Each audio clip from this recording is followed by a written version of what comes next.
ہر قسم کے روحانی جسمانی مسائل اور وظائف کے لیے پیر اقبال قریشی چینل کو سبسکرائب کریں۔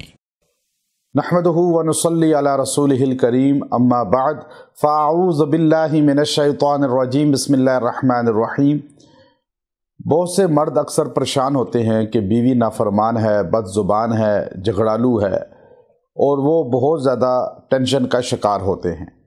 یاد رکھیں، اس کے لیے بہت خاص عمل آپ کو بتلانا مقصود ہے، جس کی وجہ سے خواتین، بیوی جو آپ کی ہے وہ آپ کی اطاعت گزار اور فرما بردار ہو جائے گی، اور اللہ رب العزت اس کے دل میں آپ کی محبت کو راسخ کر دیں گے۔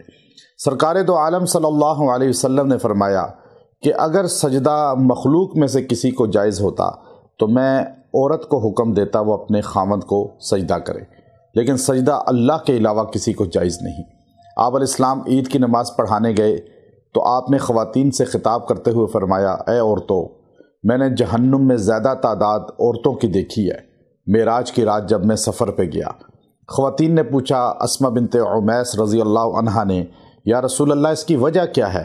آپ نے فرمایا کہ تم ناشکری زیادہ کرتی ہو، بد زبانی زیادہ کرتی ہو، لعنتیں زیادہ بھیجتی ہو بچوں پہ، خامد کی ناشکری کرتی ہو۔ اگر وہ راحت میں 10 سال رکھے تو ایک دن کوئی تمہیں تکلیف پہنچے، تم 10 سال کی وہ راحت بھول جاتی ہو، جس کی وجہ سے، ناشکری کی وجہ سے، نافرمانی کی وجہ سے، بچوں کو لعنتیں اور جو ہے بد دعائیں دینے کی وجہ سے زیادہ تعداد میں دوزخ میں جاؤ گی، حالانکہ تہجد گزار، روزہ دار اور عبادت گزار تم ہو۔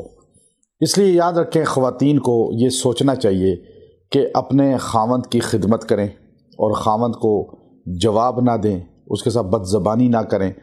جس عورت کا خاوند اس سے ناراض ہو اور اس پہ رات گزر جائے اور وہ فوت ہو گئی تو اللہ اس کی مغفرت نہیں کرے گا۔ تو اس لیے مرد کو چاہیے کہ وہ بھی عورت کے ساتھ حسن سلوک کرے، غصہ نہ کرے، پیار محبت سے اس کو سمجھائے۔ اور اگر عورت نافرمان ہے، بد زبان ہے، تو اللہ رب العزت کا یہ نام یا جامع یہ 70 بار کسی بھی چیز پہ اس کو کھلا پلا دے، یا 70 بار پڑھ کے دعا کرے، اور 7 دن یہ عمل کرے، کسی بھی وقت کر لے، اللہ رب العزت اس کو فرما بردار بنا دیں گے۔ وآخر دعوانا الحمد للہ رب العالمین۔